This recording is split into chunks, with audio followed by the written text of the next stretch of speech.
स्वागत है आपका श्री राम क्लासेस के ऑफलाइन व ऑनलाइन प्लेटफॉर्म। हम भारत के लोग भारत को एक संपूर्ण प्रभुत्व संपन्न समाजवादी पंथ निरपेक्ष लोकतांत्रिक ऑनलाइन प्लेटफॉर्म पे हमने जो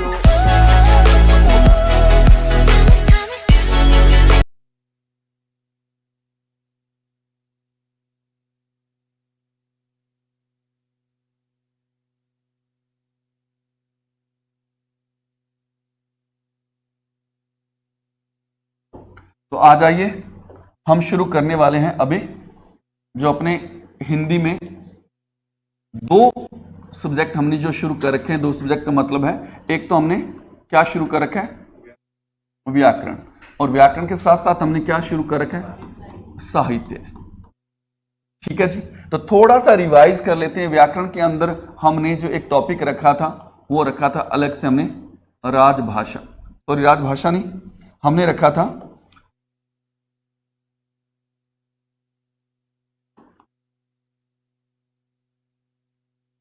संविधान में किसका उल्लेख, भाषा का उल्लेख, ये हमने पढ़ा था। इसी में हम आगे चल रहे हैं और जो हमने कल पढ़ा था उसी के बारे में मैंने पूछना है। तो डायरेक्ट मैं पूछ रहा हूं, संविधान में भाषा का उल्लेख है वो कौन से भाग में किया गया, कौन से भाग में किया गया था? हाँ, आपने मुझे बताना है। भाग 17 में किया गया था। फिर अनुसूची कौन सी थी, अनुसूची, कल का जो हमने पढ़ा था वो रिवाइज कर रहे हैं। अनुसूची कौन सी थी, 8वीं अनुसूची थी। कौन सी अनुसूची थी, 8वीं अनुसूची थी। अनुच्छेद कौन सा था, अनुच्छेद 343 से 351 तक, 343 से 351 तक।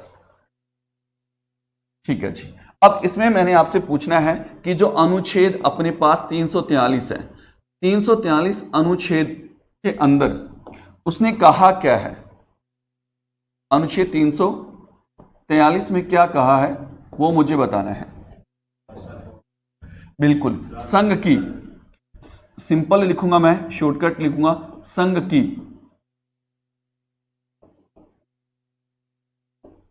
राजभाषा क्या होगी बेटा, क्या होगी, हिंदी। और लिपि कौन सी होगी, देवनागरी होगी, देवनागरी। और अंकों का अंतरराष्ट्रीय रूप होगा 1, 2, 3 और 4। ये वाला पढ़ा था।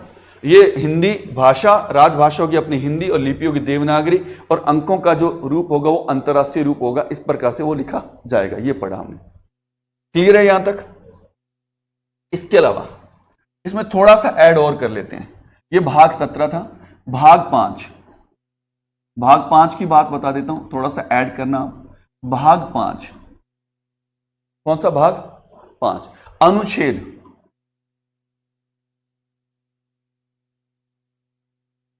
अनुच्छेद 120 क्या कहता है, थोड़ा सा ये उसके अंदर ऐड हो जाएगा। अनुच्छेद 120 क्या कहता है, कहता है जो हमारा संसद है, संसद में प्रयुक्त होने वाली भाषा की बात करता है। सिंपल लैंग्वेज में लिखा मैंने कि जो अनुच्छेद 120 है वो क्या कहता है कि संसद में प्रयुक्त होने वाली भाषा कौन सी रहेगी, क्या रहेगी, उसके बारे में चर्चा करता है। हालांकि संसद में प्रयुक्त होने वाली भाषा कौन सी, अपनी इंग्लिश और दोनों, तो उनकी जो भी प्रक्रिया है जिस हिसाब से, तो संसद में प्रयुक्त होने वाली भाषा की चर्चा 120 में की गई है। और कौन से भाग में की गई है, 5। अब भाग आता है यहां 6। अनुच्छेद कौन सा होगा, सिंपल सा है, ये 120। इसी को चेंज करना है आपने, इसको करना है आपने 210। फिर यहां आपने लिखना है राज्य के विधान मंडलों की भाषा। राज्य के जो विधान मंडल है उनकी भाषा, जैसे यहां संसद की भाषा और यहां विधानमंडल की जो भाषा है, 120 में संसद की है और 210 में राज्यों की है विधानमंडल। अब यहां कहता है अनुच्छेद 5 120 संसद में प्रयुक्त होने वाली भाषा, भाग 6 अनुच्छेद 210 राज्य के विधानमंडलों में प्रयुक्त होने वाली भाषा। ये थोड़ा सा ऐड और कर लेना, सामान्य सा है। और इसके अलावा हमने पढ़ा, जस्ट इसके बाद हमने पढ़ा कि जो हमारा हिंदी दिवस है वो कब मनाया जाता है। हिंदी दिवस कब मनाया जाता है? 14 सितंबर को मनाया। 14 सितंबर को ही क्यों मनाया जाता है बताओ? बिल्कुल 14, यहां हम लिख रहे हैं सितंबर 1949 को, 1949 को अपने सिंपल लिख लेते हैं। हिंदी को किसका? राजभाषा का दर्जा दिया। बस इतना याद रखना है कि इसलिए 14 सितंबर 1949 को हिंदी को राजभाषा का दर्जा दिया था, इसलिए 14 सितंबर वाली तारीख को क्या मनाया जाता है? हिंदी दिवस। अब ये हिंदी दिवस यहां से शुरू हुआ, मनाया कब से जाना शुरू हुआ? आपसे पूछ लिया जाए कि हमारे देश में हिंदी दिवस कब से मनाया जा रहा है? 1953 से हमारे देश के अंदर हिंदी दिवस मनाया जा रहा है। ये हमने कल पढ़ा था। फिर नेक्स्ट, फिर क्या पढ़ा था हमने कल? विश्व हिंदी दिवस कब मनाया जा रहा है? 10 जनवरी।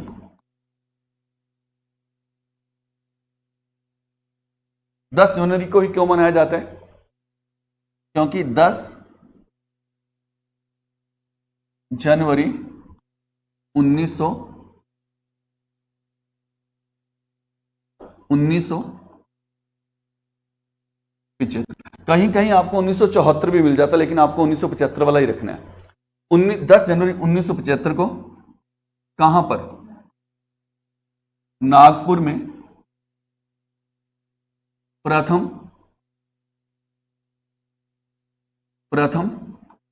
विश्व हिंदी सम्मेलन हुआ था। प्रथम विश्व हिंदी सम्मेलन हुआ था। उस समय इंदिरा गांधी प्रधानमंत्री थी। 1975 में प्रधानमंत्री कौन थी? इंदिरा गांधी थी। कब से मनाया जाना शुरू हुआ? 6 से। कल आपने यही चर्चा की थी कि अब ये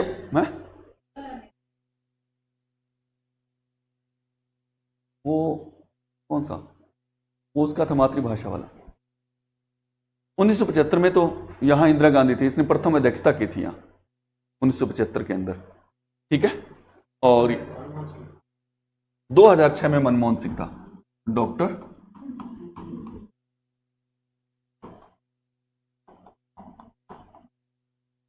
मनमोहन सिंह की अध्यक्षता में इन्होंने, देखो 1975 के बाद में बहुत सारे लोग आए, ये विश्व हिंदी सम्मेलन और भी हुए, लेकिन 2006 में इसने कहा कि विश्व हिंदी दिवस है जो 10 जनवरी को मनाया जाना चाहिए, बस। और इसका जो विश्व स्तर पर जो मुख्य इसका सचिवालय है, जो इसका विश्व हिंदी का, वो मॉरिशस के अंदर है। कहां पे? मॉरिशस के अंदर है। फिर आता है मातृभाषा दिवस। कब? 21 फरवरी। अब इसका नाम क्या हो गया?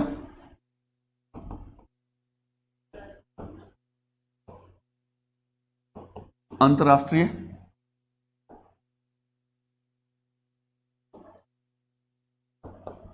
मातृभाषा दिवस। 21 फरवरी।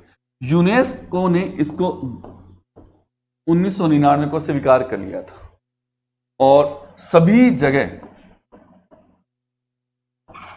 2002 से मनाया जा रहा है, ठीक है।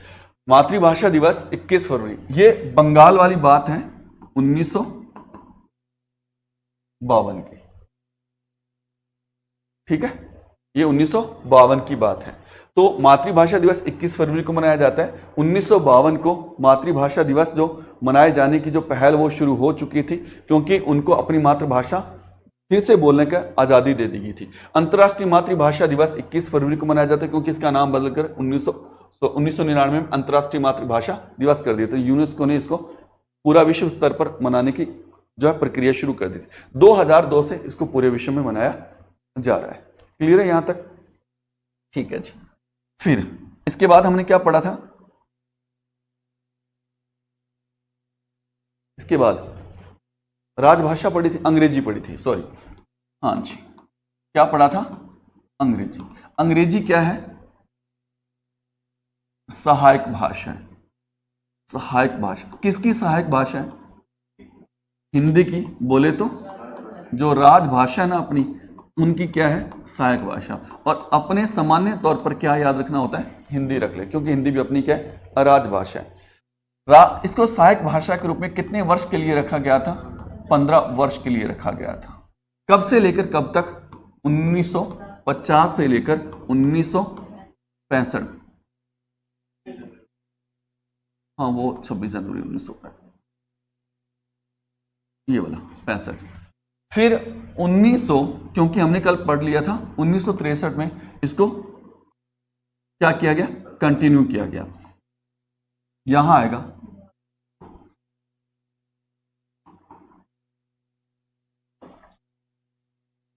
ये, यहां तक अपने को कंटिन्यू कर ली गए थे यहां से, अब ये कंटिन्यू चल रही है। उसके बाद हमने क्या पढ़ा था इसके अंदर?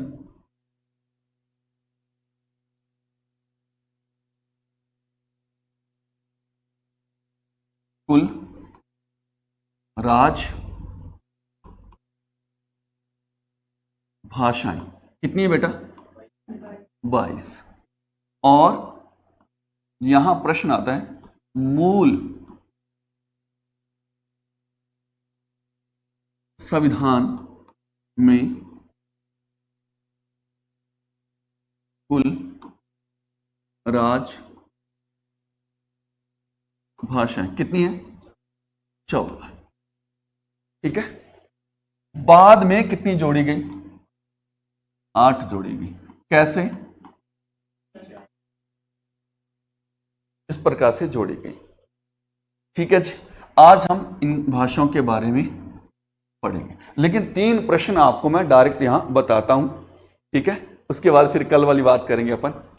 यहां अपने को देखना है, एक 3 प्रश्न है जो मोस्ट इंपॉर्टेंट है, डायरेक्ट पूछ लिए जाते हैं। यहां अपने को याद रखना है कि राज भाषा अधिनियम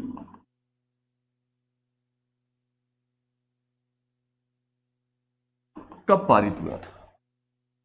ये प्रश्न है, इंपॉर्टेंट प्रश्न है, डायरेक्ट ये प्रश्न पूछा जाता है। ये बहुत लंबा चौड़ा है, 2-3 पेज में पढ़ना पड़ता है, लेकिन प्रश्न यही आता है इतना सा कि राजभाषा अधिनियम कब पारित हुआ था? तो 1900, याद रखना, 63। ठीक है। फिर सेम राजभाषा जो अधिनियम है अपना, राजभाषा अधिनियम,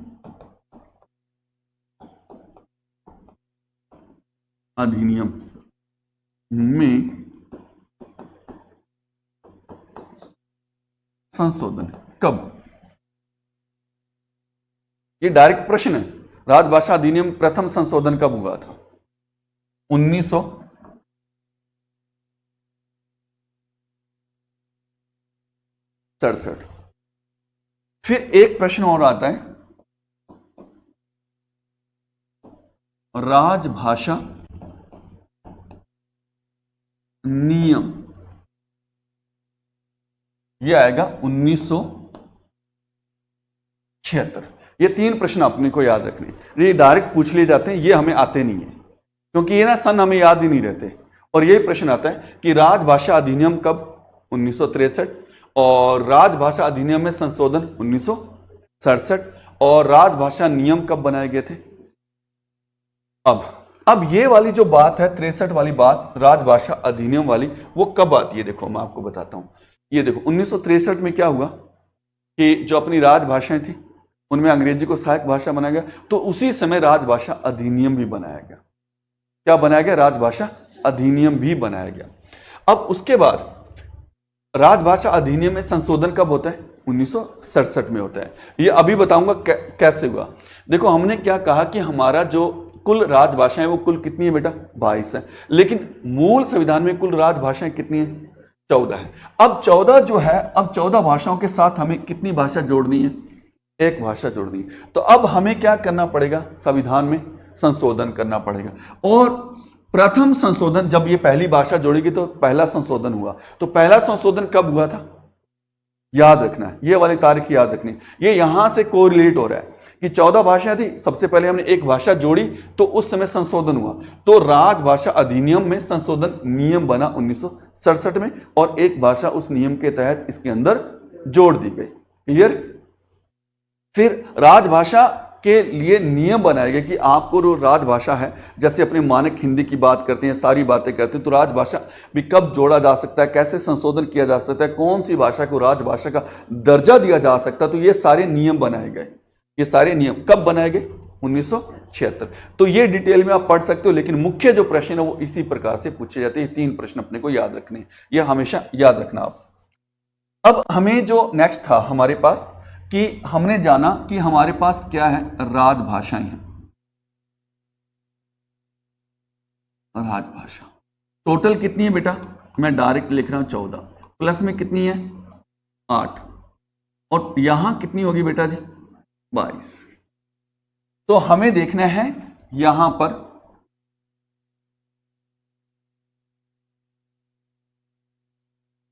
बाद में जोड़ी गई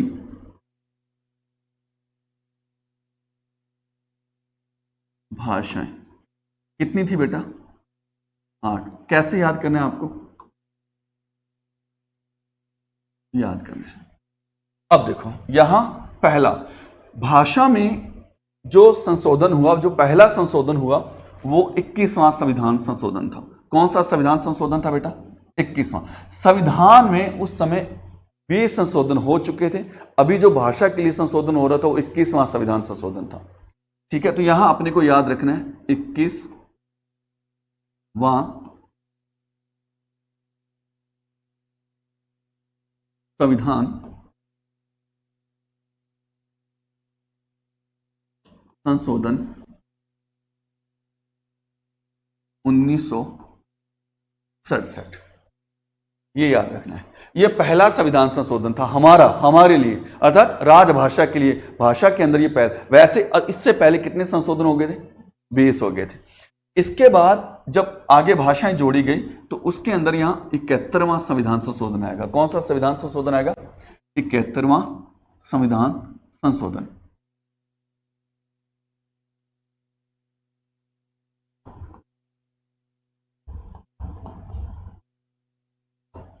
ये कब आएगा? 1952, सॉरी 92। यहां आएगा 92वां अर्थात 92वां संविधान संशोधन।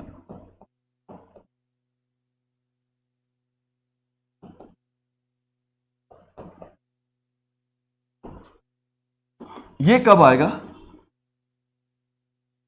2003-04। ठीक है जी। तो अपने को ये याद करना है, याद हो जाएगा। ये वाले समय याद हो जाएगा क्या आपको? कैसे? रट्टा लगा लोगे? रट्टा नहीं लगाना, मेरे होते हुए रट्टा नहीं लगाना आपको। मैं बताता हूं, आपको सिर्फ याद रखना है। देखो, आपको यहां रखना है। मैं आपको भाषा नहीं लिखूंगा, सिर्फ यहां लिख देता हूं 1, यहां लिख देता हूं 3, और यहां लिख देता हूं 4। फिर मैं भाषाएं लिखता हूं। पहले मैं इतना सा याद करवाता हूं आपको।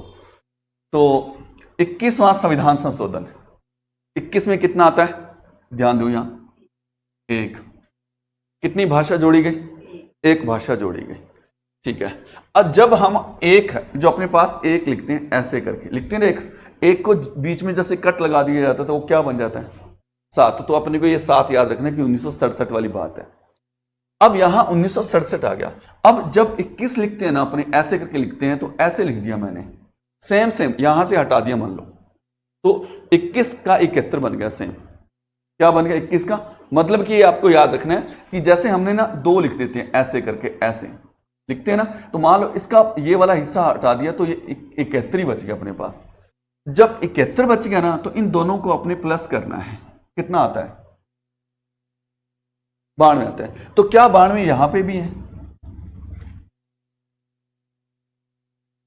है ना बेटा, कि 21 व 71 कितने होते हैं 92, है ना बेटा जी। यहां तो यहां 92 1992 आ गया, और इन दोनों का जोड़ भी यहां 92 आ गया। तो ये 92वां संविधान संशोधन। अब अपने को पता है कि टोटल ना 8 भाषाएं जोड़ी गई थी, जिसमें यहां अपने पास 1 भाषा आ गई और यहां अपने पास 3 भाषाएं। लेकिन यहां कहता है कि 3 के बाद कितनी आती है 4 आती है। 3 के बाद कितनी भाषा आएगी बेटा 4, तो 2003-4 वैसे याद हो गया, और यहां अपने पास 4 भाषाएं आ गई। क्लियर हो गया। अब अपने को ना ये वाली चीजें याद नहीं रहती कि वो 21वां था, 21वां संविधान 21 में 1 आता है, तो 1 भाषा जोड़ी गई। 21 और 71 92, और 92 यहां है अपने पास, और ये 92 यहां है अपने पास। क्लियर है बेटा जी। तो याद करने की आवश्यकता है या सिंपल याद हो जाएगा। अब अपने को लिखनी है यहां पर भाषाएं। सभी बच्चे ध्यान दें, ठीक है, कि ये भाषाएं लिखनी है। तो भाषाओं के नाम जो मैं लिख रहा हूं थोड़ा ध्यान दें कि अपने को किस प्रकार से इनको करना है। तो यहां एक भाषा जोड़ेगी, वो भाषा कौन सी थी बेटा, सिंधी भाषा जोड़ी गई। यहां अपने को याद रखना है, नहीं अपने को याद रखना है नमक। क्या याद रखना है, नमक याद रखना है। अपने को नाम याद नहीं रखने, सिर्फ अपने को याद करना है कि नमक। नमक में अपने को याद रखना है नेपाली, और याद क्या रखना है मणिपुरी, और क्या याद रखना है अपने को, और अपने को याद रखना है कोंकणी। ठीक है, तो ये अपने को नहीं याद हो गया। नमक न से नेपाली, मैं से मणिपुरी, और कैसे कोंकणी, ऐसे सीक्वेंस में याद रखना है। फिर अपने को यहां याद रखना है, अपने को जो है वो याद रखना है यहां पर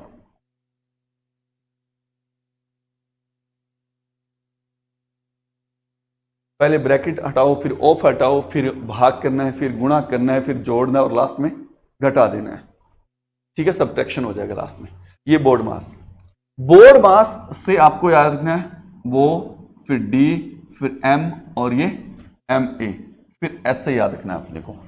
बो से याद रखना है आपको बोडो याद रखना है, और फिर डी से डोगरी याद रखना है, और एम से मैथिली याद रखना है आपको, और से क्या याद रखना है संथाली याद रखना है अपने को। क्या याद रखना है संथाली याद रखना है।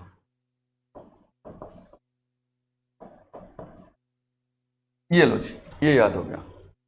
तो अपने को याद रखना है कि ऐसे तो बोलना नहीं है कि सिंधी जो बोर्ड मास पर नमक लगा कर खाते, तो सिंधी नहीं बोला आपको, आपने बोला सेंधा नमक, सेंधा नमक। तो बिल्कुल सीक्वेंस में हट जाएगा। सेंधा नमक बोर्ड मास पर लगाकर खाना चाहिए, सेंधा नमक बोर्ड मास पर लगाकर खाना चाहिए। तो सेंधा से क्या हो गया बेटा सिंधी, नमक से नेपाली, मणिपुरी, कोंकणी हो गया, और बोर्ड मास से बोडो, डोगरी, मैथिली और संथाली हो गया। ठीक है, क्या हो गया बेटा सिंधी हो गया, सेंधा से, नमक से नेपाली, मणिपुरी, कोंकणी हो गया, और बोर्ड मास से बोडो, डोगरी, मैथिली और संथाली हो। याद हो गया बेटा जी, आसानी से याद हो गया, रट्टा तो नहीं लगाना पड़ रहा। हो गया ना बेटा, सेंधा नमक बोर्ड मास पर लगाकर खाना चाहिए। अगर फिर भी याद नहीं होता तो अपने को याद रखना है सेंधा नमक बूढ़ी डोगरी थाली में सजाती है। सेंधा नमक देखो ये तो सेम ही आ गया, सेंधा नमक बूढ़ी डोगरी, तो बूढ़ी डोगरी थाली में सजाती है, तो मैं थाली, थाली में, तो मैं थाली, और थाली से यहां थिली और थाली आ जाएगा। ठीक है, तो मैं थाली, तो मैथिली, और थाली से संथाली आ जाएगा। तो अपने को याद रखना। अब अपने को याद रखना है 21वां संविधान संशोधन। 21 में क्या आता है बेटा 1 आता है, और 1 भाषा सिंधी थी, और 21 के जैसा जैसा क्या है 71। तो 21 में 71 जब जोड़ देते हैं तो कितना बन जाता है बेटा 92 बन जाता है। और फिर क्या आ जाएगा, कौन सा 92वां संविधान संशोधन, 71वां संविधान संशोधन आ जाता है। तो 71वें संविधान संशोधन जो 1992 में हुआ, जिसमें नमक जो है खरीदा बेचा गया, तो नेपाली, मणिपुरी, कोंकणी। और फिर 92वां संविधान संशोधन 2003-4, जिसमें बोडमास और बोडो, डोगरी, मैथिली, संथाली, ये 4 भाषाओं का हुआ। तो ये हो गई राजभाषा में 14 भाषाओं के बाद में जो 8 भाषाएं जोड़ी गई। तो क्लियर है बेटा जी। अब प्रश्न आता है, देखो प्रश्न क्या आता है, देखो सिंपल प्रश्न आता है आपको, अगर ये सीक्वेंस याद है तो आप बता दोगे। आपसे पूछा जाए कि कोंकणी भाषा कौन से संविधान संशोधन में जोड़ी गई थी, 71वां संविधान संशोधन। अगर आपसे पूछा जाए नेपाली जो है कौन से सन में जोड़ी गई थी, 1992 में जोड़ी गई थी, हाँ नेपाली। फिर आपसे पूछा जाए बोडो जो भाषा वो कौन से संविधान संशोधन में जोड़ी गई थी, 92वें संविधान संशोधन में जोड़ी गई थी। फिर जो सिंधी भाषा वो कौन से संविधान संशोधन में जोड़ी गई, 21वें संविधान संशोधन में जोड़ी गई थी। अब पूछा जाए कि अंतिम संविधान संशोधन के अंदर कितनी भाषाएं जोड़ी गई थी, 4 भाषाएं जोड़ी गई थी। प्रथम संविधान संशोधन में कितनी भाषाएं जोड़ी गई थी, 1 भाषा जोड़ी गई थी। क्योंकि सिंपल सी बात है, या तो पहला पूछेगा या फिर क्या पूछेगा, लास्ट वाला पूछेगा, जो प्रश्न बनता है अपने को। तो इस प्रकार से अपने को बताना है। अगर पूछ लिया जाए कि 1992 में कौन सी भाषा जोड़ी गई थी, तो अपने पास ऑप्शन नेपाली, मणिपुरी, कोंकणी की बजाय अपने पास आजाद से सिंधी जोड़ी गई, बोडो, डोगरी, और उसमें एक भाषा जोड़ देता है कोंकणी या मणिपुरी। तो उसमें से एक बताना है कि 1992 में ये भाषा जोड़ी गई। फिर पूछ लेता है कि अपने पास 1967 में कौन सी भाषा जोड़ी गई, तो चारों में से एक ऑप्शन अपने पास क्या होगा, सिंधी होगा। फिर 2003 में लागू हुआ, 4 में इसको अप्लाई कर दिया। तो 2004 में कौन सी भाषा जोड़ी गई, तो इन चारों में से जो नाम अपने पास आएगा वो अपने को बताना है। तो क्लियर हो गया बेटा जी, प्रश्न इसी प्रकार से आएंगे। तो ये हो गए बाद में जोड़े जाने वाली कितनी भाषाएं, 8। अब अपने को कौन सी भाषा याद करनी है जो मूल संविधान में थी, अपने पास मूल संविधान में कुल भाषाएं कितनी थी बेटा, ये 14 की 14 कौन सी भाषा है, राजभाषा है। ठीक है, प्रश्न आता निम्नलिखित में से राजभाषा नहीं है, तो आपको उसी हिसाब से बताना है। तो इसके लिए हमने कल क्या पढ़ा था कि तोता उड़ा पंजाब से जा बैठा, कश्मीर मिलने को दिल करता मिलने नहीं देती तकदीर। अब ना मैं दोबारा से ये बोलता हूं और मैं इसी में से एक प्रश्न पूछूंगा, मुझे बताना वो उसका आंसर क्या होगा। मैंने बोला कि तोता उड़ा पंजाब से जा बैठा कश्मीर, मिलने को दिल करता है मिलने नहीं देती तकदीर। इसमें तोता उड़ा था या उड़ाया गया था, अकॉर्डिंग टू सिचुएशन? उड़ा तो नहीं था। वो कहता है कि तोता उड़ा पंजाब से जा बैठा कश्मीर, मिलने को दिल करता है मिलने नहीं देती तकदीर। इस कंडीशन में तोता उड़ा था या उड़ाया गया था? उड़ा तो नहीं था। उड़ा होता तो अपनी मर्जी होती भी, चल जा भी जहां मर्जी जा, कबूतर जा जा चिट्ठी लेके आ जा, तो वो वाली बात। तोता उड़ाया गया था, कहता कि मिलने का मन तो करे तकदीर मिलने दे, चलो तोता उड़ा के देख लेते हैं। तो तोता उड़ाया गया। अब तोता उड़ाया कैसे गया था? देखो तोता उड़ाने का भी एक सिस्टम है कि तोता उड़ा कैसे था और उड़ाया कैसे गया था। ठीक है, क्या कह रहे हैं?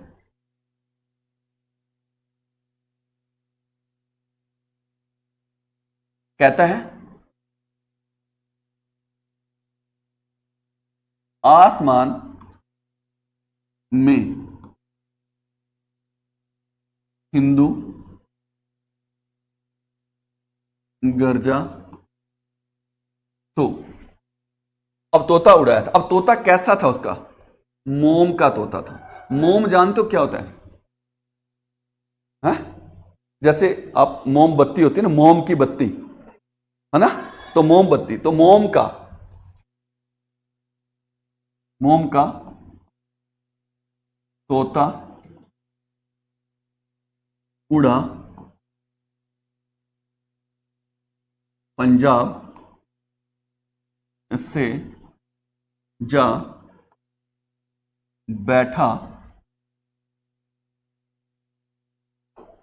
कश्मीर। ठीक है, तो ये आपको याद रखना है कि आपने मेरी बात याद रखी कि तोता उड़ा कैसे था। तो आपको बताना है कि आसमान में हिंदू गरजा, जब वो जोर से गरजा तो तोता उड़ गया। तो आसमान में हिंदू गरजा तो मोम का तोता, तोता कैसा था बेटा? मोम का था। तो मोम का तोता उड़ा पंजाब से जा बैठा कश्मीर। मोम का तोता उड़ा पंजाब से जा बैठा कश्मीर। तो उड़ा कैसे था? आसमान में हिंदू गर्जा। तो आसमान से अपने को याद रखना है कौन सी भाषा बेटा? असमिया। ठीक है। और हिंदू से अपने को कौन सी भाषा याद रखनी है बेटा? हिंदी। और गर्जा से कौन सी भाषा याद रखोगे आप? बिल्कुल, गुजराती। ठीक है। अब अपने पास मैं दो है और तय भी दो भाषाएं हैं। हाँ, मलयालम और मराठी। बहुत बढ़िया। मैं से मलयालम या मराठी मलयालम, जो आपको जैसे आपको बोलना सही लगे ना वैसे लिख लेना। मराठी मलयालम, मलयालम मराठी, जैसे भी आपको सही लिखे। तो यहां लिख लेते हैं अपने मराठी और मलयालम। और तमिल तय है तो दो तय वाली, यहां आ गया अपने पास तमिल और तेलुगु। उड़ा से उड़िया और एक और है उर्दू। Very good. ऊ से उर्दू लिख लो पहले, उर्दू। और फिर कौन सी लिखनी है बेटा? उड़िया लिखनी है। पंजाब से कौन सी होगी बेटा? पंजाबी होगी। और सै से कौन सी हो गई? सिंधी नहीं बेटा, वो उधर है, संस्कृत हो गई। वो सिंधी तो वहां हो गई ना, फिर वहां रिपीट नहीं होगी। और बै से कौन सी होगी? बंगाली या बंगला भाषा, जो भी है ना। और फिर इस कश्मीर की बात कर रहे हैं अपन, तो यहां आपने को पहले ये वाला शब्द लिखना, कन्नड़ और कश्मीरी। काउंट करके देखो, 1 2 3 4 5 6 7 8 9 10 11 12 13 और 14। अब अपने को याद हो गए। अब प्रश्न आता है ना कि मान लो वो पूछ लेता है कि निम्नलिखित में से राजभाषा नहीं है, और यहां लिख देता है 1 नंबर पे गुजराती। ठीक है। और 2 नंबर पे लिख देता है वो उर्दू, और 3 नंबर पे लिख देता है भोजपुरी, और 4 नंबर पे लिख देता है वो मराठी। अब अपने से पूछता है निम्नलिखित में से राजभाषा नहीं है, कौन सी नहीं है बेटा?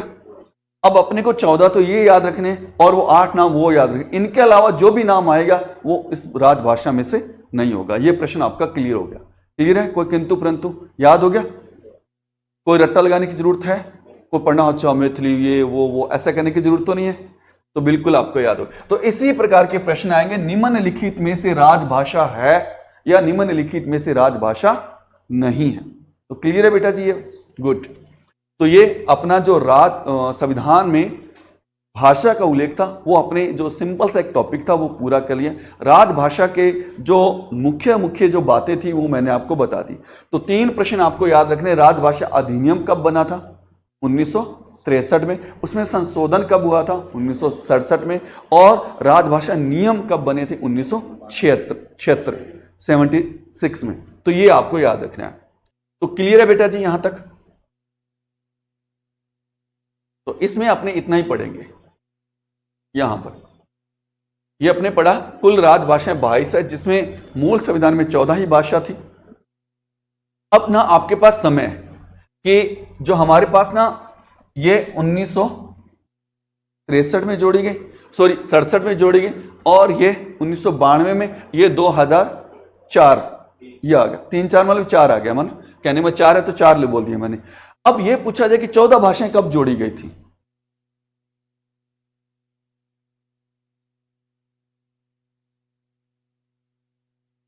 समय पूछ लीजिए, क्या बताओगे? सिंपल सा एक ना, आपको मैंने क्या बताया, आपको नहीं आता ना?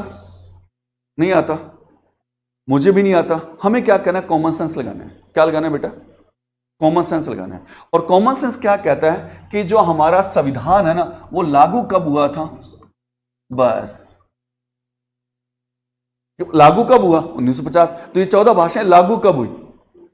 1950 में लागू, जब संविधान लागू हुआ तभी तो। मान लो राजभाषा अधिनियम जो राजभाषा का दर्जा दे दिया गया इनको, लेकिन वो 1949 में दिया, लेकिन ये सारी लागू कब हुई? 26 जनवरी 1950। क्यों? क्योंकि उस समय हमारा संविधान लागू होता उसी के साथ। तो जरूरी नहीं है कि आपको सारी चीजें आती हो, तो आपको उसके अकॉर्डिंग थोड़ा सा समझना सोचना है। क्लियर है? गुड। अब हमारा जो नेक्स्ट है ये कंप्लीट हो गया। अब हम थोड़ा सा साहित्य के बारे में जान लेते हैं। हाँ, कल वर्ण स्टार्ट करेंगे, ठीक है? क्योंकि वर्ण की बात करें तो वर्ण सेकंड ग्रेड में आ रहा है और उधर फर्स्ट ग्रेड में नहीं आ रहा। अगर वर्ण पढ़ लेंगे तो अपने को संधि जो उपसर्ग पढ़ते हैं सारी कुछ है उसमें अपने को दिक्कत नहीं आएगी, संधि में तो बिल्कुल भी दिक्कत नहीं आएगी। और वर्ण पढ़ लेंगे तो अपने को छंद जो करेंगे ना तो उसमें भी कोई भी दिक्कत नहीं आएगी, तो वो कंपलसरी अपने।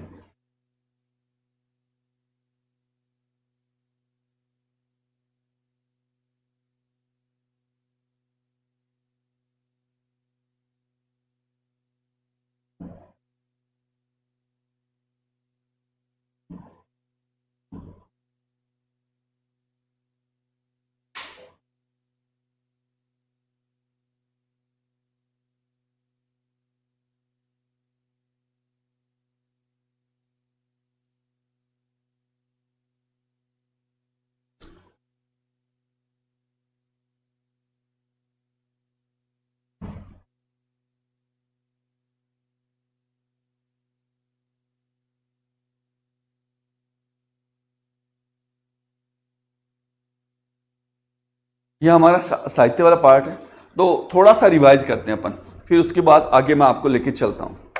तो क्या पढ़ रहे हैं बेटा? ग्रेजुएशन कल पढ़ा था हमने, याद है सारा कुछ? क्या याद है आपको? 1913 याद है या 1988 याद है या 1888 याद है या 1883 याद है या 1929 याद है? क्या याद है बताओ? 1800। गुड।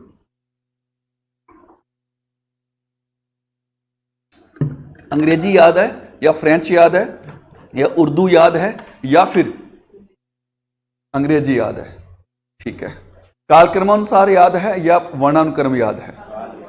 गुड गुड, बहुत अच्छे। तो 952 अपने को याद रखना है कि 952 कुल कवियों को प्रयोग किया गया। तो सबसे पहले पढ़ते हैं कि जॉर्ज अब्राहम ग्रियर्सन आयरलैंड का निवासी था जिसने the modern vernacular literature of Hindustan के नाम से अपना इतिहास ग्रंथ लिखा था। कालक्रम के अनुसार लिखा था और प्रथम काल विभाजन इसी बंदे ने किया था। कितने भागों में किया था? 11+1 12 भागों में किया था। अंग्रेजी भाषा में लिखा था, 1888 में लिखा था, 952 कवियों को लिया गया था और अपने जो पहले इतिहास ग्रंथ थे उनको उसने फॉलो किया था। ठीक है, प्रथम कालक्रम के अनुसार।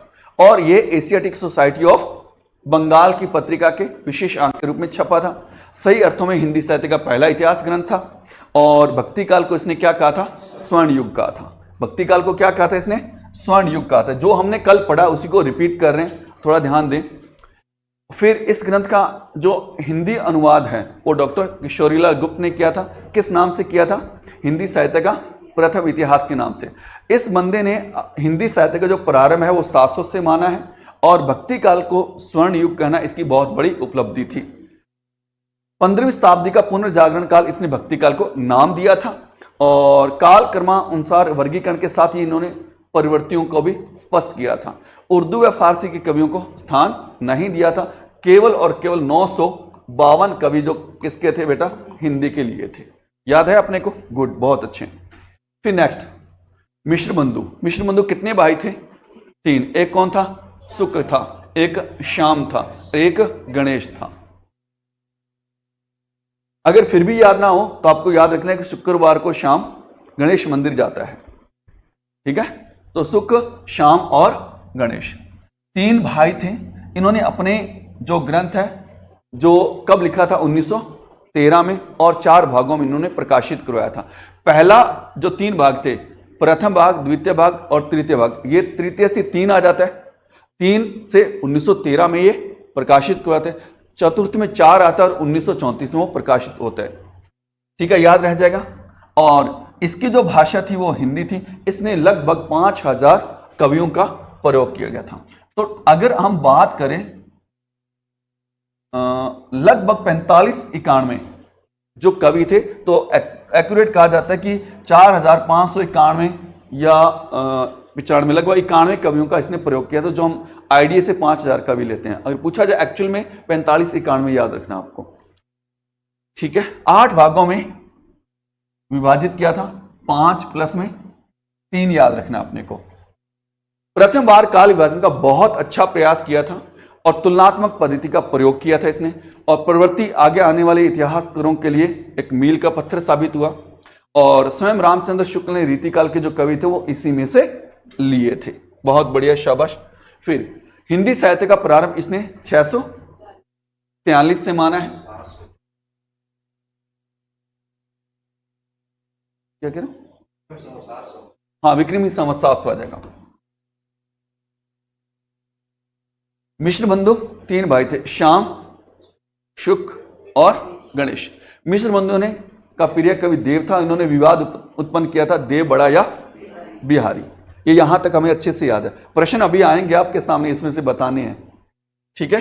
तो ये अपना, ये थोड़ा सा आज फॉन्ट छोटा हो गया, कोई बात नहीं, पढ़ लेते हैं, कल रिवाइज करेंगे, थोड़ा सा इसको एडजस्ट करके पढ़ा दूंगा।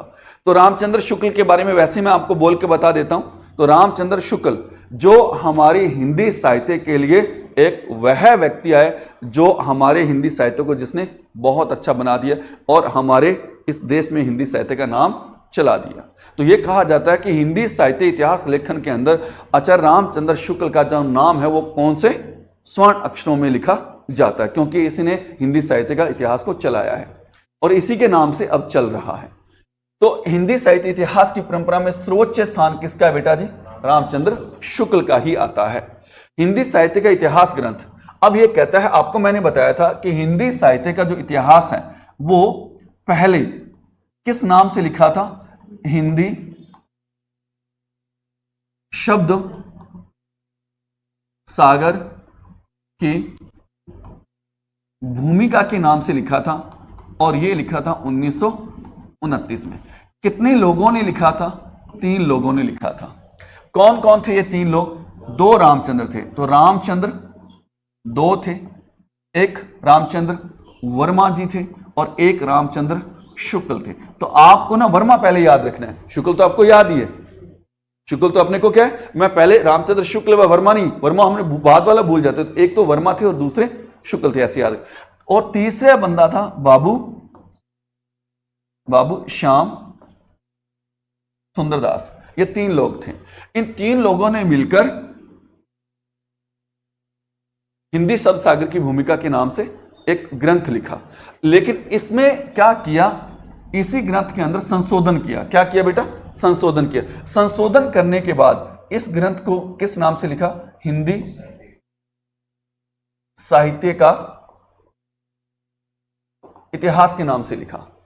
हिंदी साहित्य के इतिहास के नाम से लिखा 1940 में। कब लिखा था बेटा जी?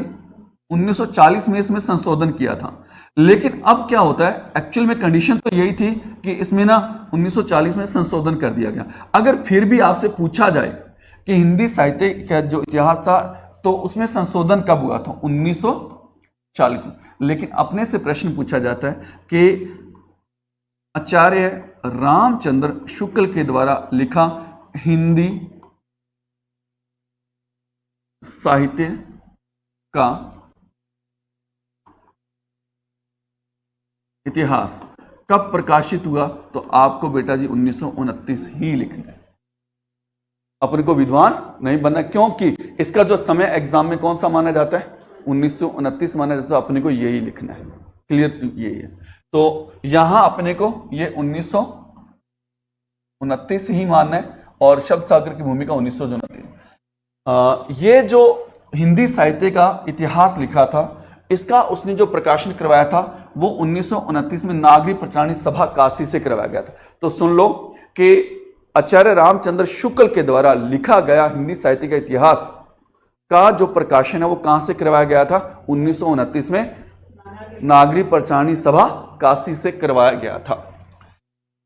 इसकी जो पद्धति थी, मुख्य पद्धति क्या थी? कालक्रम सारी चल रही है, लेकिन उसमें जो कौन सी पद्धति आती है? विधेयवादी पद्धति आती है, जो इतिहास लेखन की सबसे अच्छी पद्धति मानी जाती है। इतिहास लेखन की कौन सी पद्धति मानी जाती है? सबसे अच्छी पद्धति कौन सी पद्धति मानी जाती है? विधेयवादी पद्धति मानी जाती, जिसका प्रयोग अपने इतिहास लेखन में आचार्य रामचंद्र शुक्ल ने किया था।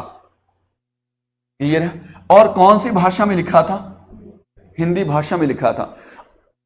जो सबसे पहले ग्रियर्सन आता है, तौसी आता है। तौसी ने अपने इतिहास ग्रंथ में 738 कवि लिए। उसके बाद में सिरसेंगर आता है जिन्होंने 1003 कवि लिए। उसके बाद में ग्रियर्सन आता है जिसने 952 कवि लिए। फिर उसके बाद मिश्र बंधु आते हैं जिन्होंने 5000 कवि लिए। लेकिन उन सभी में से जो मुख्य थे, उन मुख्य जो थे उन 1000 कवियों को आचार्य रामचंद्र शुक्ल ने अपने इतिहास ग्रंथ में रखा था। उन सभी में से जो उसको लगा कि ये मुख्य है और ये इंपॉर्टेंट है, तो उन्होंने अपने इतिहास ग्रंथ में रखा। हिंदी का प्रथम विचार व श्रृंखलाबद्ध इतिहास था। यह श्रृंखला अर्थात एक नियम से लिखा गया, एक क्रमबद्धता के साथ लिखा गया और एक बहुत अच्छे से सुव्यवस्थित तरीके से लिखा गया पहला इतिहास था। इतिहास ग्रंथ का आरंभ काल विभाजन में। अब यह आपको याद रखना है कि जो आचार्य रामचंद्र शुक्ल ने अपना इतिहास ग्रंथ लिखा, उसका जो प्रारंभ किया उसने उसमें जनता और साहित्य का संबंध शीर्षक से किया था। जनता और साहित्य का संबंध। आपको पता है एक प्रश्न पूछा जाता है, ये वाला प्रश्न पूछा जाता है। और कौन सा प्रश्न पूछा जाता है?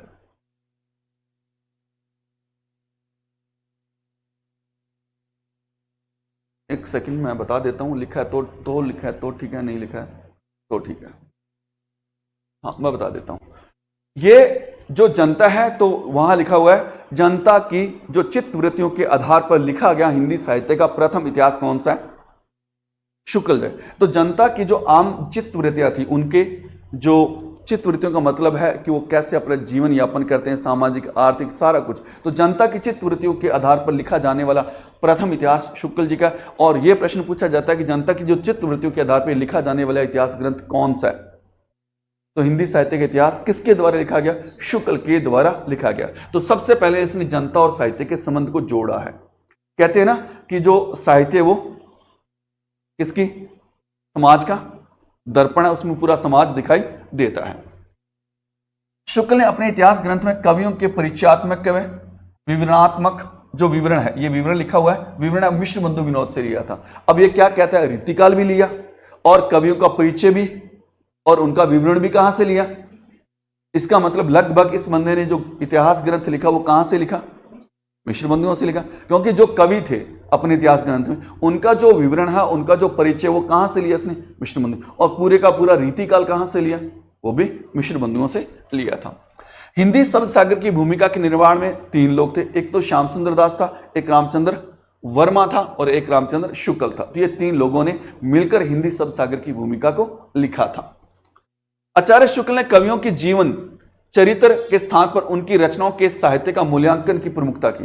कि उसने कहा कि जो कवि है उनके जीवन का चरित्र लिखना है, उसके स्थान पर उनकी जो रचनाएं थी उनका साहित्यिक मूल्यांकन किया। अब ये चीज मैं आपको बता देता हूं कि इसने क्या किया। एक अच्छी बात की कि जीवन चरित्र लिख रहे कि कवि कैसा था, कैसा उसका जीवन चरित्र था। चरित्र का मतलब सारा कुछ लिखना उसके बारे में। लेकिन उसके आधार पर उसने लिखा कि जो उनकी रचनाएं हैं, उनकी रचनाओं में उन्होंने किस विषय पे लिखा, मुख्य बात वो क्या कहना चाहता है, उसका उद्देश्य क्या है, वो क्यों लिखा। तो इसके बारे में इन्होंने उनकी रचनाओं के बारे में भी बताया। ठीक है। जयशंकर प्रसाद की जो कमायनी आती है, साकेत आता है, तो साकेत सुना है? किसकी रचना है साकेत? मैथिली शरण गुप्त की। मैथिली शरण गुप्त के ने जो साकेत लिखा उसमें मुख्य उद्देश्य क्या था? जो इस समाज के अंदर उपेक्षित जो नारी है उसको समाज के सामने लेके आना। तो किसके बारे में लिखा था उसमें? उर्मिला के बारे में लिखा। उर्मिला कौन थी? लक्ष्मण की पत्नी थी। लक्ष्मण की पत्नी। राम और सीता और लक्ष्मण तीनों कहां चले गए थे? वनवास पे चले गए थे। कहा जाता है कि वास्तविक रूप से जो वनवास झेला था ना 14 साल का, तो उर्मिला नहीं झेला था। क्योंकि भगवान श्री राम के साथ उनकी धर्म पत्नी सीता जी थे। तो अगर पति पत्नी दोनों साथ में और कोई भी उनके ऊपर कष्ट आता तो वो सहन कर सकते हैं। तो उन्होंने, और लक्ष्मण जी थे, उन्होंने अपने भाई की सेवा में अपना जीवन लगाया। लेकिन अकेले उर्मिला वहां क्या करती? वो किसके सहारे जीती? ठीक है, एक बात ये भी कही जाती है, देखो थोड़ी सी दूसरी अलग विषय पे लेके बात चल रहा हूं, लेकिन एक समझ वाली बात है कि जब एक लड़का और एक लड़की की शादी होती है तो लड़के को अपने घर में रहना होता है और लड़की को अपना घर छोड़ के लड़के के घर पे रहना होता है। तो इसका मतलब है कि लड़की सारा कुछ त्याग कर कर किसके घर पे आ जाती है? लड़के के घर पे आ जाती है। उस कंडीशन में उस लड़के को उस लड़की को क्या करना चाहिए? समझना चाहिए और उसका सहयोग करना चाहिए, क्योंकि वो लड़की सारा कुछ त्याग कर उस लड़के के पीछे आ जाती है और सारा अपना जीवन उस लड़के के लिए समर्पित कर देती है। तो उसमें उसका एक दायित्व बनता है कि वो भी उसको उतना ही समझे, उतना ही समझे। तो अगर हम ये बात समझते हैं तो वही बात है कि अगर उर्मिला की शादी हुई तो वो सारा कुछ त्याग करके किसके पीछे आ गई थी?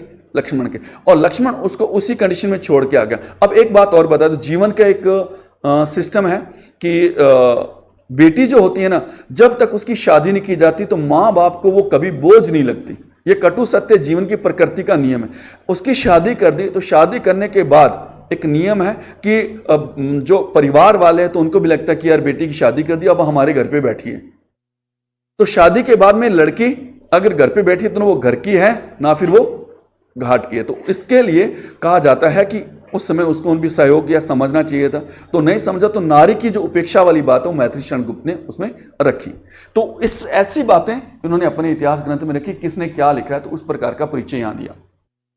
शुक्ल ने अपने पूर्ववर्ती इतिहास ग्रंथों में Shiv Singh Saroj, the modern vernacular literature या मिश्र बंधु विनोद को ये जो रचनाएं थी, जैसे इससे पहले तोसी आ जाते हैं, शिव सिंह सरोज आ जाते हैं, शिव सिंह सेंगर आ जाता है और उसके बाद फिर क्या आ जाता है? ग्रियर्सन आ जाता है। तो इन सारी रचनाओं को क्या कहा कि ये तो बहुत बड़ा एक संग्रह तैयार किया है, वास्तविकता से बड़ी दूर है और उन्होंने बहुत बड़ा उठा के लिख दिया, तो बहुत बड़ा संग्रह है।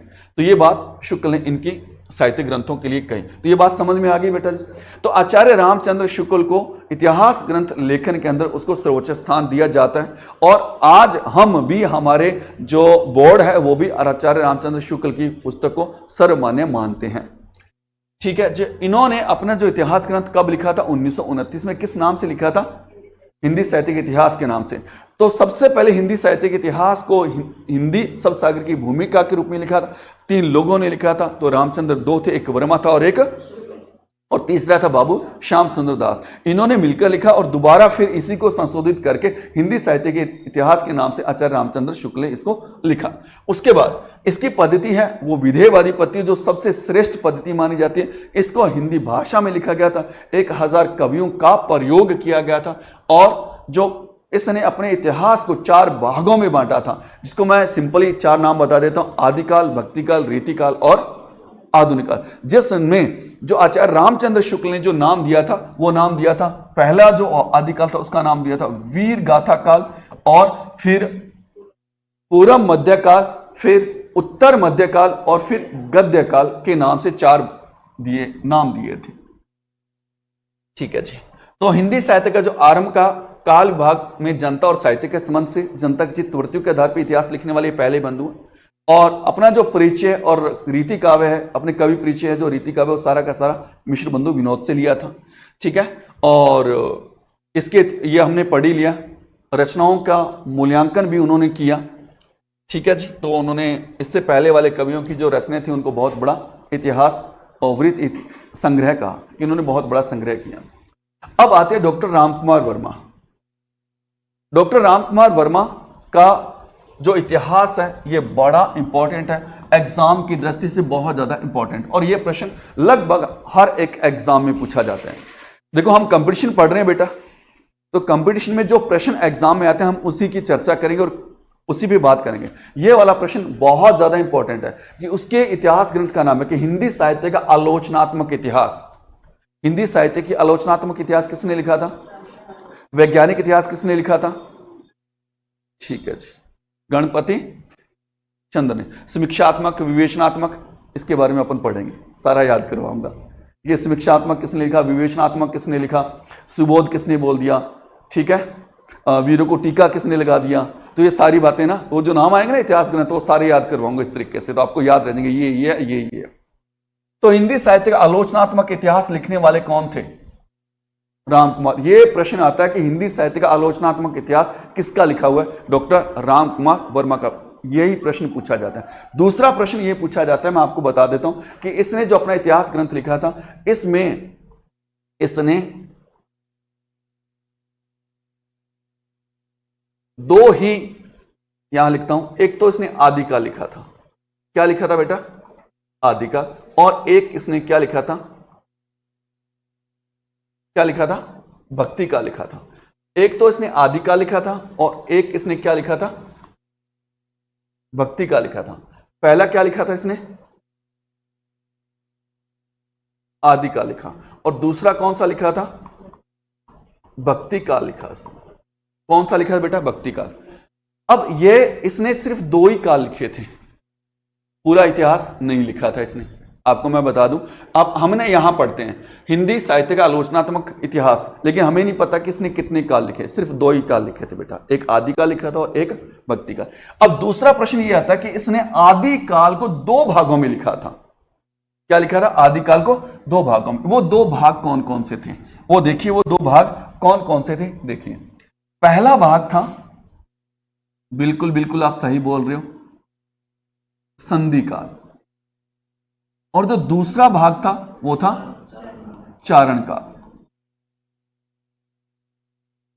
दूसरा भाग था चारण काल। ये आदि काल को इसने दो नाम दिए थे। इसका जो समय था 1000 से माना कि चारण काल कब से शुरू हो रहा है? चारण काल कब से शुरू हो रहा है? 1000।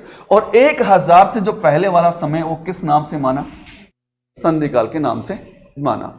तो प्रश्न, ये दो प्रश्न पूछे जाते हैं बेटा इसका, ठीक है। ये पहला प्रश्न आता है कि राम कुमार वर्मा ने जो इतिहास ग्रंथ लिखा उसका नाम क्या था? तो उसका नाम क्या था बेटा? हिंदी साहित्य का आलोचनात्मक इतिहास। तो हिंदी साहित्य के आलोचनात्मक इतिहास के अंदर जब बात करते तो आदि काल को संधि काल व चारण काल नाम किसने दिया?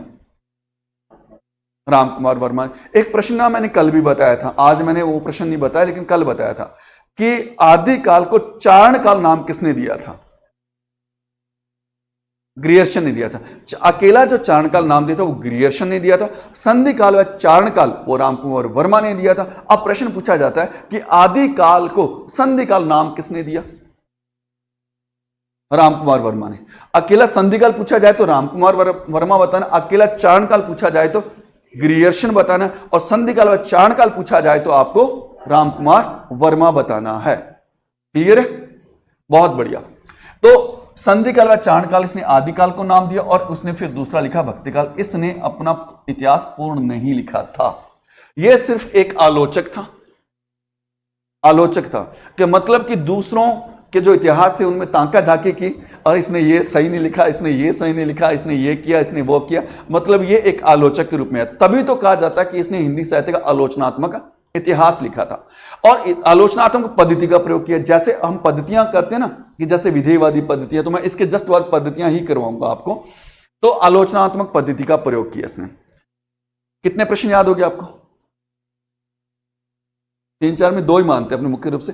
राम कुमार वर्मा का इतिहास, हिंदी साहित्य का आलोचनात्मक इतिहास, आदि काल को क्या नाम दिए? संधि काल व चारण काल नाम। अब आपको यह भी याद रखना 1938 वाला कि इसका जो हिंदी साहित्य का जो इतिहास है, अर्थात हिंदी साहित्य का आलोचनात्मक इतिहास, वो कब प्रकाशित हुआ था? 1938 में। पद्धति इसकी भी अब सारे के सारे की जो पद्धति आएगी वो काल क्रमानुसार ही आएगी, 2 को छोड़ के। भाषा कौन सी रही थी और कालखंड 7 भागों में बांटा था इसने। बांटा जरूर था, उन्होंने नामकरण दे दिया था, लेकिन इसने जो लिखा था वो 2 ही भाग लिखे थे। आदि काल को क्या नाम दिया था इसने? संधि काल व चारण काल। हिंदी साहित्य, अच्छा ठीक है, ये और बता देता हूं कि 693 में कितने जोड़ने अपने?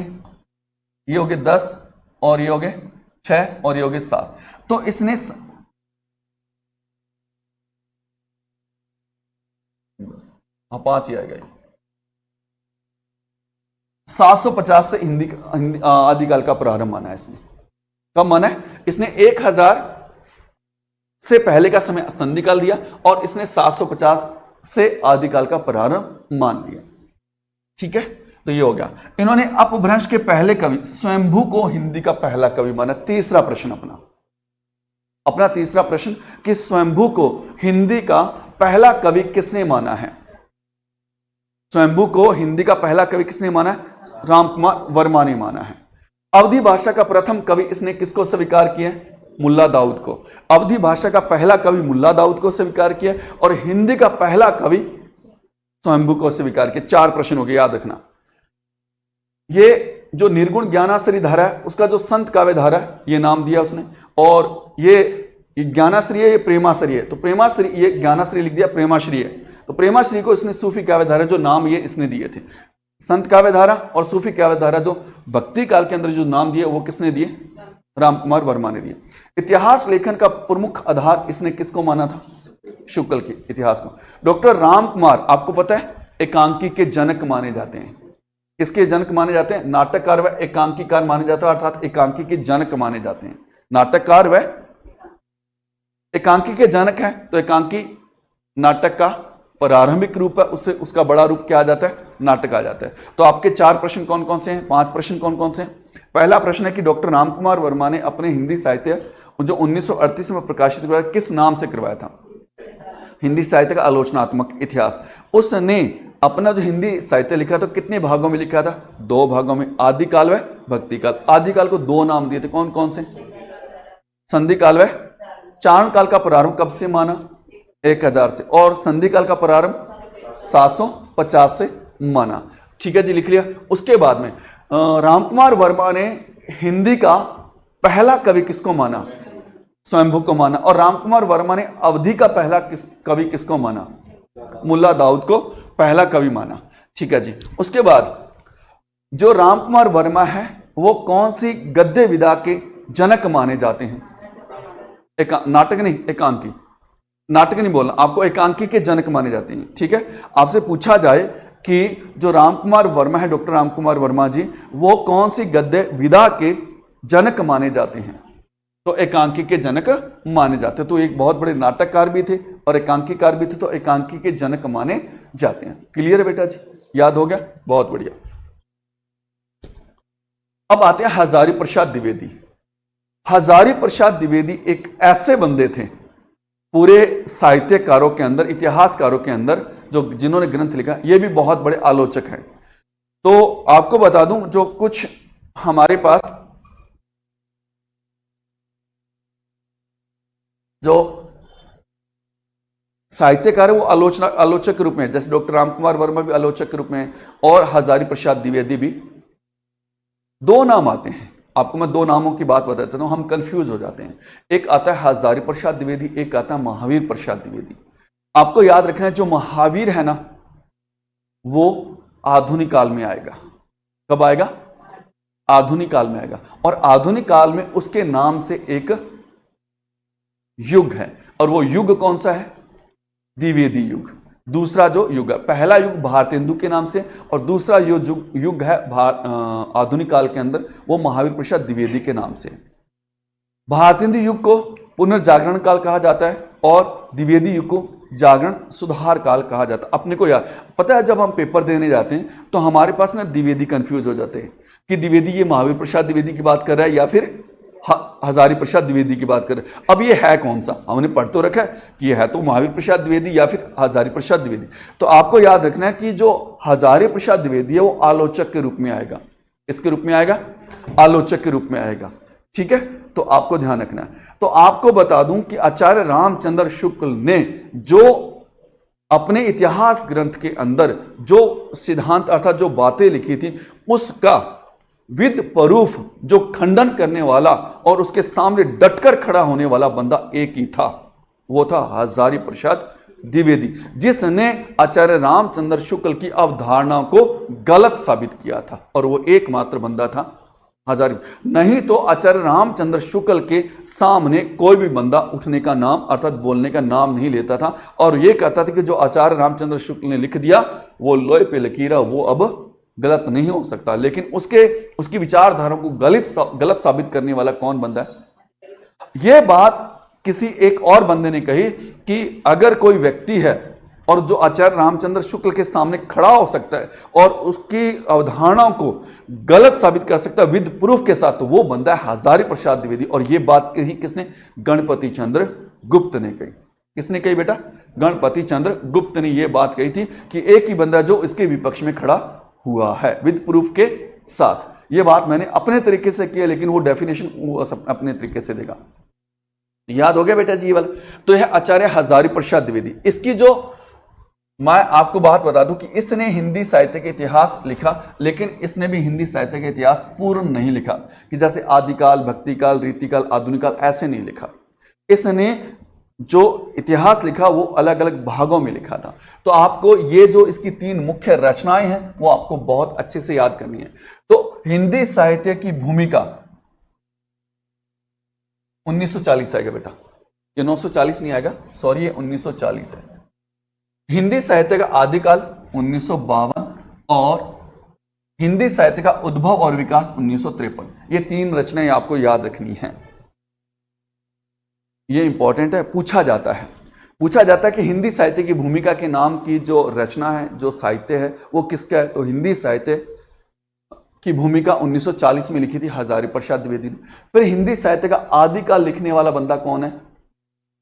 हिंदी साहित्य का आदिकाल लिखने वाला बंदा कौन है? हजारी प्रसाद द्विवेदी 1952 में लिखा। हिंदी साहित्य का उद्भव और विकास 1953 में लिखा। अगर यहां हिंदी साहित्य की जगह यहां आ जाता है, भाषा आ जाता है, तो उदय नारायण तिवारी आ जाएगा। ठीक है, ये सिमिलर रचना है तो आपको याद रखना। यह साहित्य लिखा है तो हजारी प्रसाद द्विवेदी है, और भाषा लिखा है तो उदय नारायण तिवारी, डॉक्टर उदय नारायण तिवारी। तो आपको 3 रचनाएं हिंदी साहित्य की भूमिका 1940 याद रखना है, सन याद रखना है। हिंदी साहित्य की भूमिका 1940, हिंदी साहित्य का आदिकाल 1952, हिंदी साहित्य का उद्भव और विकास 1953 में लिखी गई यह रचनाएं अर्थात यह साहित्य अर्थात यह ग्रंथ आचार्य हजारी प्रसाद द्विवेदी के द्वारा लिखे गए थे। क्लियर है? अब देखो, द्विवेदी जी हिंदी साहित्य का प्रारंभ 1000 से मानते हैं, और द्विवेदी जी पहले व्यक्ति है, ये व्यक्ति लिखा हुआ है, जिन्होंने रामचंद्र शुक्ल की स्थापना अर्थात अवधारणाओं को चुनौती दी थी। द्विवेदी जी द्वारा संपादित ग्रंथ है नाथ व सिद्धों की वाणियां, संक्षिप्त, पृथ्वीराज रासों, संदेश रासक व 10 रूपक, ये अन्य रचना है। लेकिन इसमें से न के बराबर पूछा जाता है, और सबसे ज्यादा जो रचना पूछी जाती है ये वाली पूछी जाती है। इसने संपादित किया था, मतलब लिखा नहीं था, कोई रचना पहले से लिखी है तो उनको एक जगह। अब देखो, अब कोई इतिहासकार आता है, जैसे मैंने मान लो कोई बुक लिखी है, तो मैं बुक नहीं लेखक, मैं लेखक नहीं हूं, मैं संपादक हूं। अगर मैं बुक लिखता हूं हिंदी साहित्य का इतिहास, तो मैं उसका लेखक नहीं हूं, क्योंकि मैंने जो सारे की सारे डाटा जो लिया होगा इनकी रचनाओं में से लिया होगा, मैंने नया कुछ नहीं लिखा। अगर नया लिखता हूं तो मैं लेखक हूं। अगर पहले से ऑलरेडी रचनाएं लिखी और उसमें से मैं डाटा लेके लिखता तो मैं क्या कहलाऊंगा? संपादक कहलाऊंगा। तो संपादन करने वाला कि ऑलरेडी डाटा था उसको एक जगह उसने करके लिख दिया, उसका संपादन कर दिया। तो इसने इन रचनाओं को नाथों व सिद्धों की वाणी का संपादन किया। संक्षिप्त, पृथ्वीराज रासों और संदेश रासक और 10 रूपक, ये रचना किसकी है? आचार्य हजारी प्रसाद द्विवेदी के, जिसका इन्होंने क्या किया? संपादन किया था। क्लियर है बेटा जी? आचार्य हजारी प्रसाद द्विवेदी की 3 रचनाओं के नाम बताओ बेटा। हिंदी साहित्य की भूमिका, हिंदी साहित्य का आदिकाल और हिंदी साहित्य का उद्भव विकास। भूमिका 1940, आदिकाल 1952 और उद्भव और विकास 1953 में अपने को याद रखना है। ठीक है, जो बाकी है वो अपन कल कर लेंगे। तो हाँ, कोई बात नहीं, जो प्रश्न उत्तर है वो आज करते हैं। तो चलो आ जाओ। तो हिंदी साहित्यकार जिसने हिंदी को बद्दी बोली कहा था, नाम जल्दी जल्दी बताने हैं आपने, आंसर जल्दी जल्दी बताने हैं। तो यहां आ जाएगा कौन? तोसी।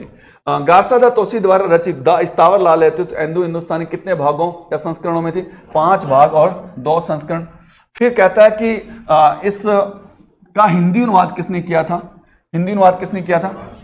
लक्ष्मी सागर ने किया था। गारसादा तोसी के द्वारा रचित ग्रंथ का उर्दू अनुवाद किसने किया था? करीमुद्दीन ने किया था। किसने किया था बेटा? करीमुद्दीन ने किया था।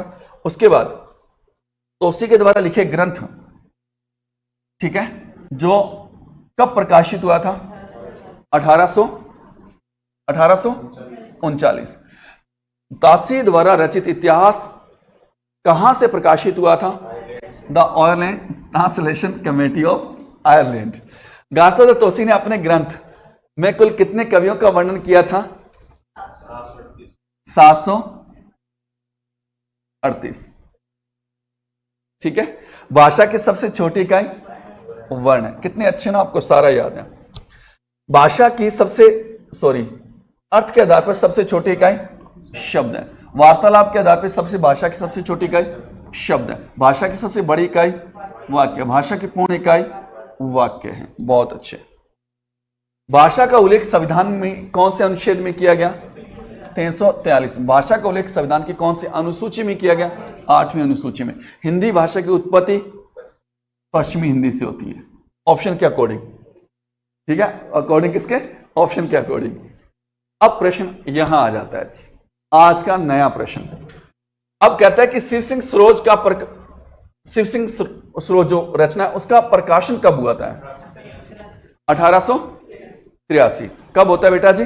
1883 में प्रकाशन होता है। तो डायरेक्ट आंसर ना बता के अपन बात करते हैं। शिव सिंह सेंगर ने अपने ग्रंथ में आदि काल का प्रारंभ कब से माना है? 700 से माना है, 760 से माना है, 750 से माना है, या 770 से माना है? 700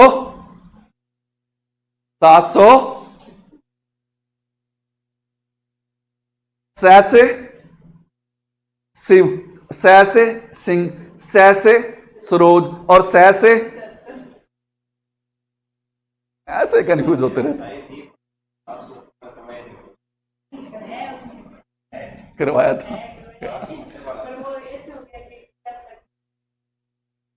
ठीक है, अब सुनो मैं आपको बता दो। से शिव, से सिंह और से सरोज और से 70, से 7 और से 70, 770। क्लियर? अब तो याद रह जाएगा। गुड। शिव सिंह सेंगर ने हिंदी का प्रथम कवि, शिव सिंह सेंगर ने हिंदी का प्रथम कवि किसे माना है? सरहप्पा को माना है, पुष्यपुंड को माना है, अब्दुल रहमान को माना है, जायसी को माना है? किसको माना है? पुष्यपुंड को हिंदी का पहला कवि माना है। बहुत अच्छे, शाबाश। शिव सिंह सेंगर ने अपने ग्रंथ में, देखो मैंने ग्रंथ का नाम नहीं लिखा, थोड़ा सा प्रश्न को छोटा बनाया है, तो आपको अपने में तो शिव सिंह सेंगर की जो रचना है शिव सिंह सरोज वो माननी है। ठीक है, यहां अपने जो लिखा हुआ है वहां पे आपको जो रचना माननी है वो कौन सी माननी है? शिव सिंह सरोज वाली रचना माननी है। तो शिव सिंह सेंगर ने अपने ग्रंथ में कुल कितने कवियों का वर्णन किया है? 1003 कवियों का वर्णन किया। बहुत बढ़िया। हिंदी भाषा में लिखा हिंदी साहित्य का प्रथम इतिहास कौन सा है? हिंदी भाषा में लिखा गया। ठीक है, इस्तावर दा, मैंने ये छोटा करके लिखा, पूरा नहीं लिखा। तो इस्तावर दा ला लेतुर एंदो, ये एंदोस्तानी, ये आपको याद है। और मिश्र बंधु विनोद, फिर उसके बाद शिव सिंह सरोज और हिंदी साहित्य का इतिहास। तो हिंदी भाषा में लिखा हिंदी साहित्य का प्रथम इतिहास कौन सा है? तो शिव सिंह सरोज, जो शिव सिंह सेंगर के द्वारा लिखा गया था। भक्ति काल को हिंदी साहित्य का स्वर्ण युग किसने कहा? भक्ति काल को हिंदी साहित्य का स्वर्ण युग किसने कहा था? शिव सिंह सेंगर ने कहा था, या फिर तोसी ने कहा था, या ग्रियर्सन ने कहा था, या फिर आचार्य रामचंद्र शुक्ल ने कहा था? किसने कहा था? ग्रियर्सन ने कहा था। बहुत बढ़िया। ग्रियर्सन ने अपने ग्रंथ, अर्थात ग्रियर्सन का अपना ग्रंथ कौन सा था? The modern vernacular literature of Hindustan, literature of Hindustan. तो कुल कितने कवियों का वर्णन किया? 952 कवियों का, 1003 कवियों का, 1000 कवियों का और 5000 कवियों का। 952 कवियों का वर्णन किया था। भक्ति काल को 15वीं शताब्दी का धार्मिक पुनर्जागरण काल किसने कहा था? भक्ति काल को 15वीं शताब्दी का धार्मिक पुनर्जागरण किसने कहा था? आचार्य रामचंद्र शुक्ल ने कहा, मिश्र बंधुओं ने कहा, और डॉक्टर रामकुमार वर्मा ने कहा, और जॉर्ज ग्रियर्सन ने कहा। तो किसने कहा बेटा जी? जॉर्ज ग्रियर्सन ने कहा था। मूल संविधान में कुल कितनी भाषाएं हैं? यहां ध्यान रखना, प्रश्न क्या है, मूल संविधान में कुल कितनी भाषाएं? तो कितनी भाषाएं बेटा? 11 भाषाएं हैं, या फिर 22 भाषाएं हैं, या फिर 14 भाषाएं हैं, या फिर 18 भाषाएं हैं? तो आंसर क्या आने वाला है? 14 भाषाएं हैं। राजभाषा अधिनियम कब पारित हुआ था? यह आपको प्रश्न का उत्तर देना है कि राजभाषा अधिनियम कब पारित हुआ था। 1950, 1963, 1949, 1992। तो राजभाषा अधिनियम कब पारित हुआ था? 1963। तो राजभाषा अधिनियम में संशोधन कब हुआ था? प्रथम संशोधन कब हुआ था? 1963 में, 1921 में, 1967 में, 1947 में? 1967, 1967। फिर है विश्व हिंदी, ये विश्व लिखा हुआ है, विश्व हिंदी दिवस कब मनाया जाता है? 10 जनवरी को मनाया जाता है, 20 सितंबर को मनाया जाता है, 5 जून को मनाया जाता है, या फिर 21 फरवरी को मनाया जाता है? तो विश्व हिंदी दिवस कब मनाया जाता है बेटा? 10 जनवरी को मनाया जाता है।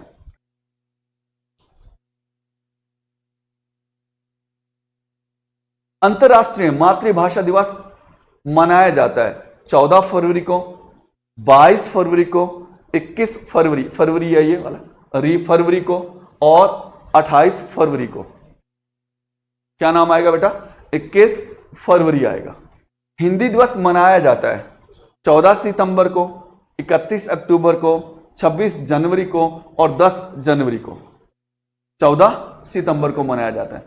मूल संविधान में कुल कितनी भाषाएं? ये क्वेश्चन रिपीट हो गया। मूल संविधान में कुल भाषा कितनी है बेटा? 14 भाषाएं हैं। कोंकणी भाषा कौन से संविधान संशोधन में जोड़ी गई? 21वें संविधान संशोधन में, 17वें संविधान संशोधन में, 71वें संविधान संशोधन में, और 92वें संविधान संशोधन में? कौन सा संविधान संशोधन आएगा? 71वां संविधान संशोधन आएगा, जिसमें कोंकणी भाषा जोड़ी गई। जिसमें क्या आता है बेटा? नमक आता है। अंतिम संविधान संशोधन में कितनी भाषाएं जोड़ी गई थी? 5 भाषाएं जोड़ी गई, 8 भाषाएं जोड़ी गई, 4 भाषाएं जोड़ी गई, और 22 भाषाएं जोड़ी गई। कितनी भाषाएं जोड़ी गई थी? 4 भाषाएं जोड़ी गई थी। संविधान में कुल कितनी राजभाषाओं को स्थान दिया गया है? संविधान में कुल कितनी राजभाषाओं को स्थान दिया गया है? 10 भाषाओं को, 21 भाषाओं को, 14 भाषाओं को, या फिर 22 भाषाओं को? कितनी भाषाओं को? 22 भाषाओं को स्थान दिया गया है। कितनी भाषाओं को स्थान दिया गया है? 22 भाषाओं को स्थान दिया गया है। तो सभी बच्चे ध्यान से सुने जो ऑनलाइन यूट्यूब पे क्लास लगाते हैं। तो आपको बता दूं कि श्री राम क्लासेस के अंदर जो अपना बैच है वो 2nd grade Hindi, 1st grade Hindi जो शुरू हो चुका है, और जल्दी से जल्दी अपना एडमिशन लें और अपना जो है 1st ग्रेड 2nd ग्रेड के अंदर अपना जो चयन है वो सुनिश्चित करें। ठीक है, और शीघ्र भर्ती आने वाली, ये ना सोचें कि पता नहीं भर्ती कब आएगी, शीघ्र ही भर्ती आने वाली है, और जो पहले तैयारी करेगा वो लगेगा। तो आपको पता है कि हमारी जो सीरीज चल रही है वो कौन सी सीरीज चल रही है? व्याकरण के साथ साथ साहित्य, और साहित्य के साथ साथ MCQs प्रश्न उत्तर, जो हमें रोज के रोज प्रश्न करते हैं, और उस डेली प्रश्न जो करते हैं वो हमें याद भी हो जाते हैं। और आप जो ऑनलाइन क्लास लगाते हो तो उसमें आप ये भी बताया करो कि क्लास अच्छी है, तो उसमें कोई परिवर्तन करना है, या जो भी आपको अच्छा लगता है तो उस प्रकार से आप कमेंट करके भी बताया करो। तो आज की इतनी ही क्लास है, तो मिलते हैं नेक्स्ट क्लास के अंदर।